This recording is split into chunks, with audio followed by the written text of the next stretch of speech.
This video captures two intense courtroom moments that show how judges deal with defendants who refuse to follow the rules and challenge the authority of the court.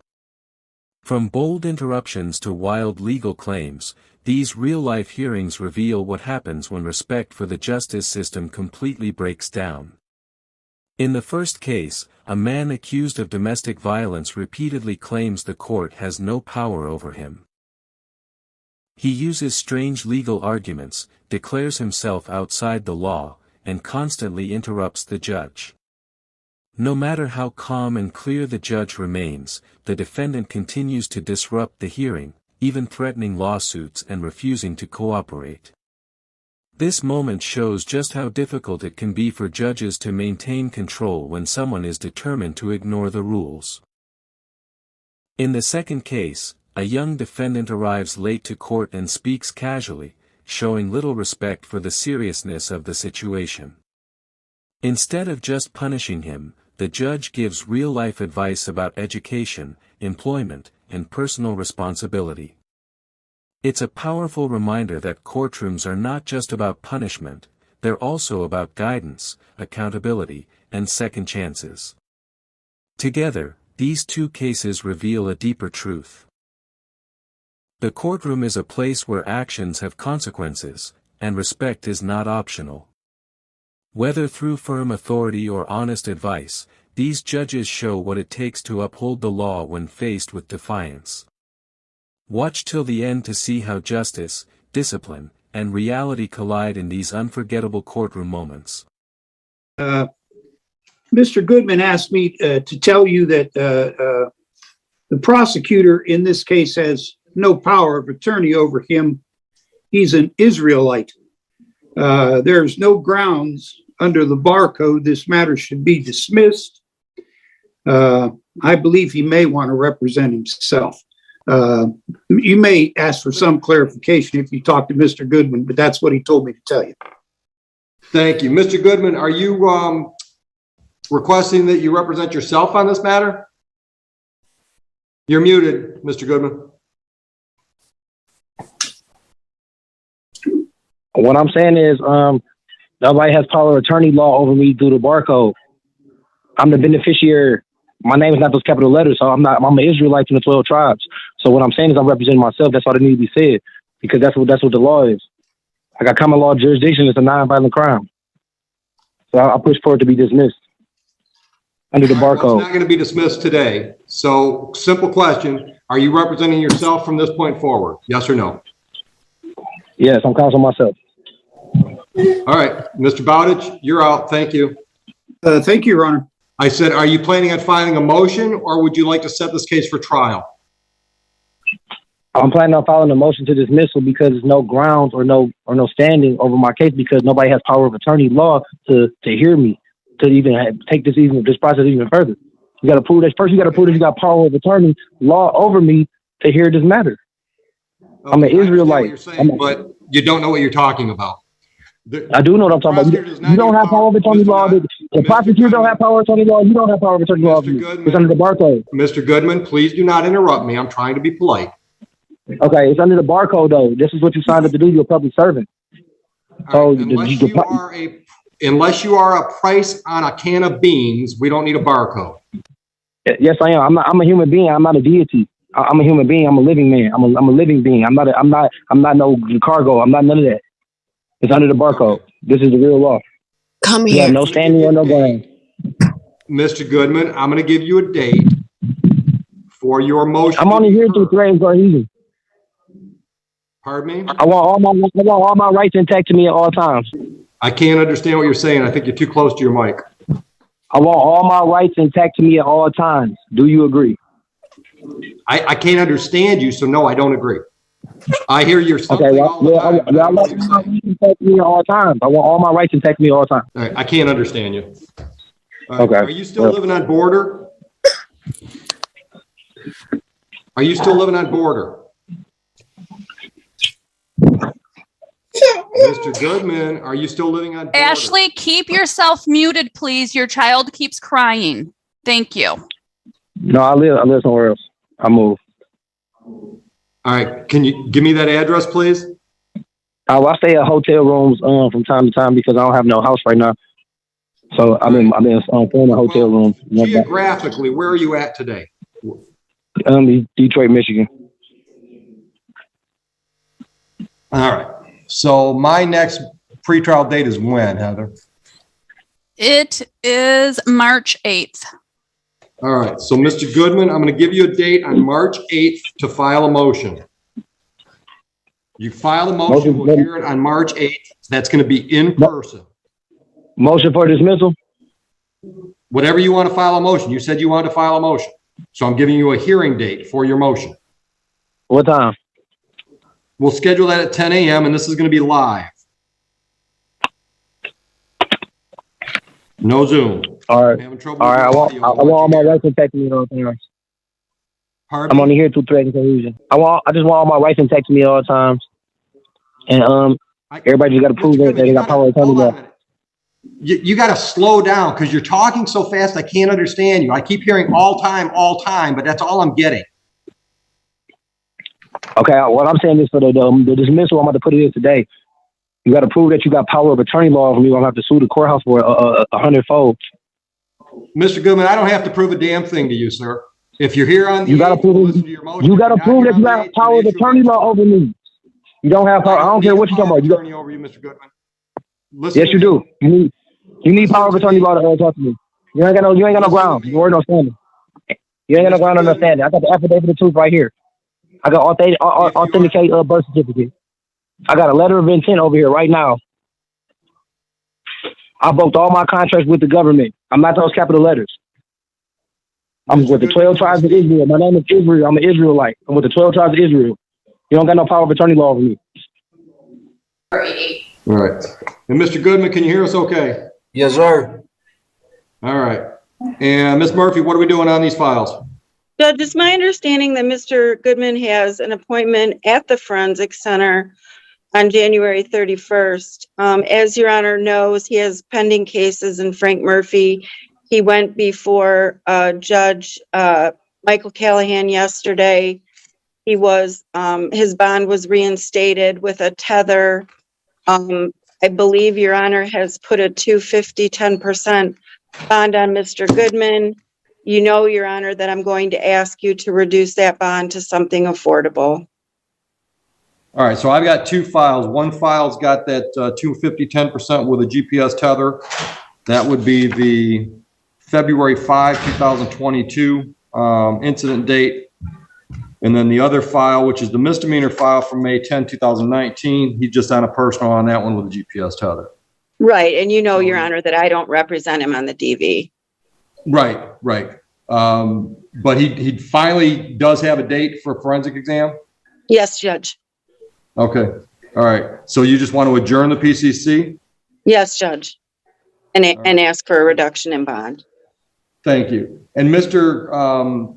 Goodman, have you talked to an attorney on the domestic violence case, or are you representing yourself on that one? I have nobody to represent me. I think it was Lanford or something was supposed to be my attorney. I'm not sure how it went south. Okay. All right, counsel, go ahead and make your bond argument. But before you do, just so we're all on the same page, my notes say it's 25,000, 10%, no contact with complaining victim, and GPS tether. Is that your understanding? So, Judge, I thought it was 250,000, 10%, 25,000. I don't know what I just said, but my file says 250. Well, yeah, 250,000, 10%. Correct. So, Judge, I mean, obviously that's unaffordable. Mr. Goodman is not and his significant other just acquired new housing, Your Honor. They have a baby. Mr. Goodman needs to be there to assist with childcare responsibilities because both of them were working before Mr. Goodman was taken into custody. I know we've had some issues, Your Honor, with appearing in court. Mr. Goodman has had transportation issues with respect to getting to the forensic center, and that was his issue, Judge. The tether violation was simply a malfunction of equipment. So I would ask Your Honor to, and since they do not have means, Your Honor, I would ask Your Honor to reduce I'm asking, Your Honor, for a personal with the tether. Response. And counsel, you don't have to jump up to talk to me. I know it's instinctive, but it's okay if you don't. thank you, Your Honor. It is instinctive. Your Honor, in this case, he is before us for a misdemeanor DV. I understand he does have some pending felonies. I understand he's on a GPS tether for the felonies. I believe at this time, the most important thing is that he remain on, or that if he is released, he remains on a GPS tether.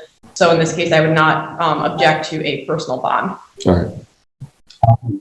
Ms. Murphy, unfortunately, this is one of those situations where I don't care what the parties think, because I've got a long history. This building's got a long history with Mr. Goodman not showing up in court.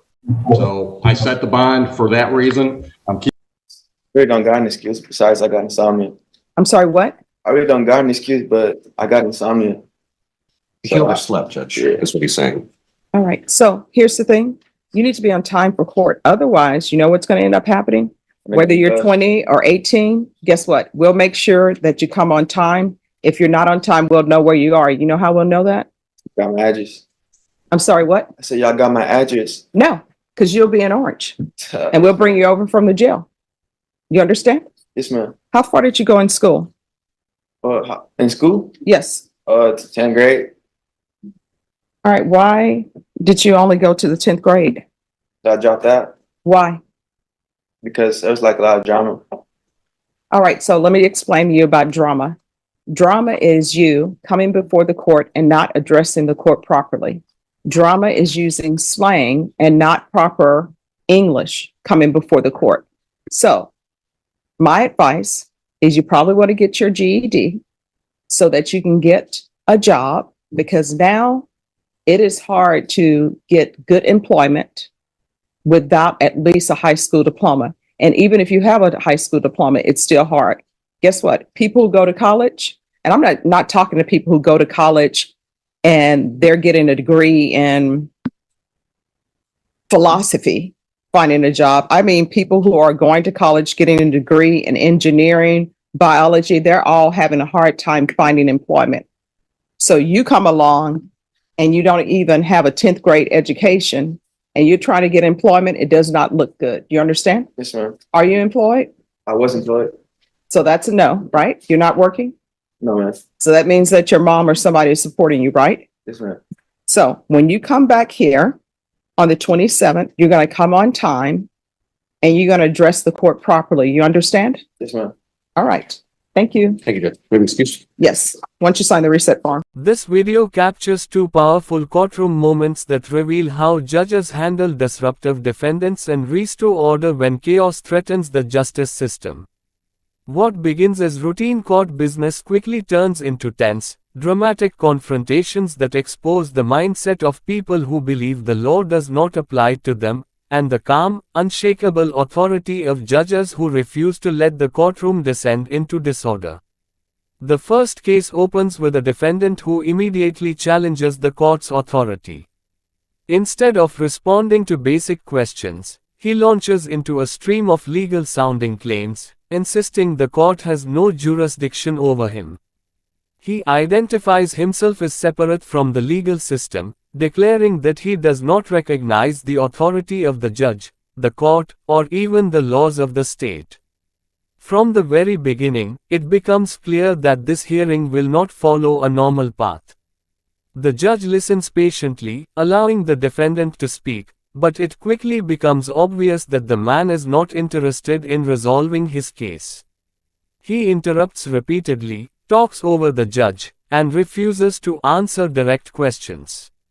He insists that he is not a citizen, not subject to the court, and that he exists outside the law. These arguments are often used by individuals who believe they can escape legal responsibility by rejecting the legitimacy of the system itself. Despite the defendant's constant interruptions, the judge remains calm, composed, and professional. The judge explains that the court does, in fact, have jurisdiction, and that refusing to acknowledge the court does not make the charges disappear. The defendant, however, refuses to accept this explanation. Instead, he escalates his behavior, raising his voice, speaking faster, and becoming more aggressive in tone. As the exchange continues, the defendant begins to threaten lawsuits against the courthouse, the judge, and anyone involved in his case. He claims that the court is violating his rights, even though he is the one refusing to participate in the legal process. He repeats the same phrases over and over, as if rehearsed, and shows no willingness to engage in meaningful dialogue. The judge warns him multiple times that his behavior is inappropriate and that he must follow courtroom rules. Each warning is delivered calmly, without anger, but with firm authority. The judge makes it clear that the courtroom is not a place for personal theories or disruptions. It is a place where legal matters are addressed through established procedures, not through declarations or arguments about sovereignty. The defendant continues to talk over the judge, refusing to stop. He claims that he is an Israelite from the 12 tribes, that he does not belong to the legal system, and that the court has no power over him. None of these claims change the reality of his situation, but he clings to them as if they are his only defense. Meanwhile, his public defender attempts to intervene, trying to redirect the conversation towards something productive. The attorney requests a reduction in bond, arguing that the defendant deserves a chance to be released while awaiting trial. The judge listens carefully, considering the request, but also weighs the defendant's behavior and history. The court reviews the defendant's record, which shows a pattern of failing to appear in court. This history raises serious concerns about whether he would return if released. The judge explains that bond is not just about punishment, it is about ensuring that the defendant shows up for future hearings. Given the defendant's past behavior and current refusal to cooperate, the judge determines that lowering the bond would not be appropriate. As the judge delivers this decision, the defendant reacts with frustration and disbelief. He continues to argue, claiming that the court has no authority to hold him, no right to impose bond, and no power to make decisions about his freedom. He insists that the charges are invalid and that the entire proceeding is illegitimate. The judge responds with clarity and firmness, explaining that the defendant's beliefs do not override the law. The judge states that regardless of what the defendant chooses to believe, the court has the responsibility to uphold the law and protect the community. The judge makes it clear that this case will proceed, whether the defendant cooperates or not. Throughout the exchange, the judge never raises their voice, never insults the defendant, and never loses composure. This calm authority stands in sharp contrast to the defendant's emotional outbursts. It becomes a powerful demonstration of how the justice system maintains order even when faced with chaos. The defendant's behavior highlights a deeper issue, a complete rejection of accountability. Instead of addressing the charges or seeking legal resolution, he chooses to deny the legitimacy of the system itself. This approach not only fails to help his case but often makes his situation worse. Judges are trained to recognize these tactics and respond with firm boundaries rather than emotional reactions. As the hearing continues, the judge repeatedly instructs the defendant to stop interrupting and to allow the court to speak. Each instruction is met with resistance, but the judge does not waver. The courtroom remains under control because the judge refuses to be drawn into argument or confrontation. Eventually, the judge concludes the hearing by reaffirming the bond decision and making it clear that further disruptions will not be tolerated. The defendant is informed of the next steps in the legal process, even though he refuses to acknowledge them. The court moves forward, not because the defendant agrees, but because the law requires it. The second case shifts to a very different type of defendant, but the theme of disrespect toward the court remains. This time, a young man enters the courtroom late. His appearance and demeanor suggest that he does not take the situation seriously. He speaks casually, uses slang, and seems unaware of the gravity of being in court. The judge addresses him directly, asking why he is late and reminding him that court is not optional. Unlike the first defendant, this young man is not challenging the authority of the court, he is simply careless and dismissive. Still, the judge makes it clear that this behavior is unacceptable. Instead of immediately issuing punishment, the judge takes a different approach. The judge speaks to the young man about his future, his education, and his responsibility to himself and society. The judge asks whether he has completed high school, and when the answer is no, the judge stresses the importance of earning a JAD. The judge explains that without a high school diploma or equivalent, finding stable employment becomes significantly harder. Jobs that pay well, offer benefits, and provide long-term security are often unavailable to those without basic education. The judge's tone is firm but caring, emphasizing that the courtroom is not just a place of judgment, but also a place of guidance. The young man listens as the judge describes the real-world consequences of poor choices. The judge explains that showing up late, speaking casually in serious situations, and failing to take responsibility are behaviors that can close doors and limit opportunities. These habits, if not changed, can lead to repeated interactions with the criminal justice system. The judge makes it clear that the court wants to see the young man succeed, not return. The judge encourages him to take steps toward improving his life, starting with education and employment. The message is simple but powerful. Accountability today can lead to freedom tomorrow, but excuses today often lead to consequences later. This second case contrasts sharply with the first. While the first defendant rejects the system entirely, the second defendant simply underestimates it.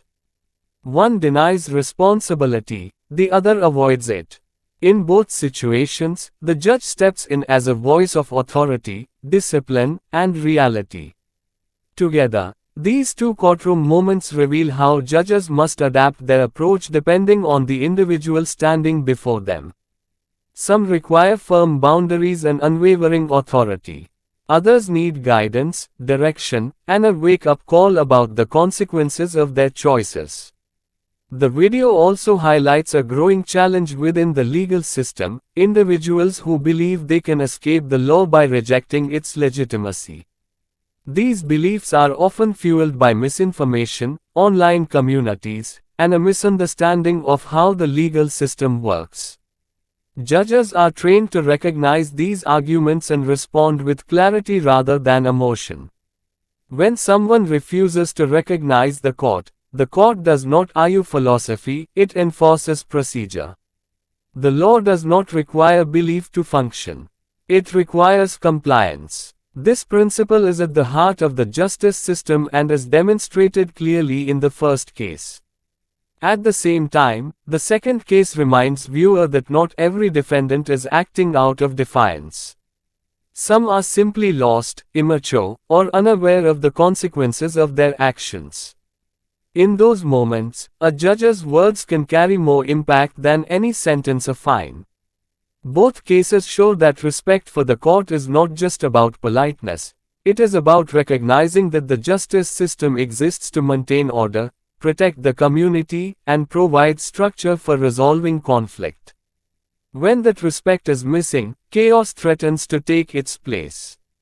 The judges in this video demonstrate that authority does not come from shouting, threatening, or humiliating. It comes from consistency, fairness, and unwavering adherence to the law. Even when faced with hostility, disrespect, or confusion, they remain composed and focused on their duty. These courtroom moments also serve as a reminder to viewer that actions have consequences. Beliefs do not override laws. Excuses do not replace responsibility. And disruption does not erase accountability. Whether someone chooses to cooperate or not, the legal process continues. For the defendant in the first case, the refusal to acknowledge the court only reinforces the need for structure and boundaries. For the defendant in the second case, the casual attitude becomes a lesson in seriousness and personal responsibility. Both walk away from the courtroom facing the reality that the system moves forward, regardless of individual resistance. This video ultimately captures the tension between personal belief and legal reality, between denial and accountability, between chaos and order. It shows how the courtroom serves as the final line where excuses end and responsibility begins. The judge's responses send a clear message. The law does not bend to personal theories, emotional outbursts, or careless behavior.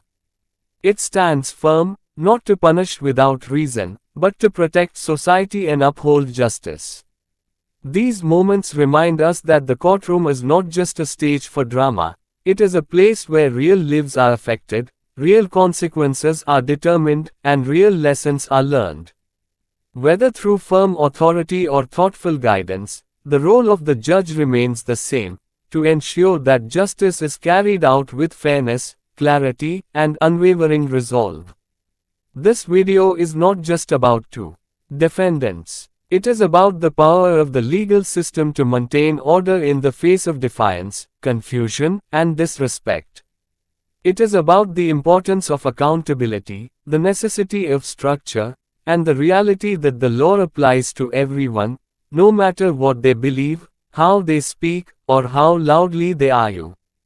In the end, the courtroom remains what it has always been, a place where truth confronts belief, where responsibility replaces denial, and where justice stands firm against chaos.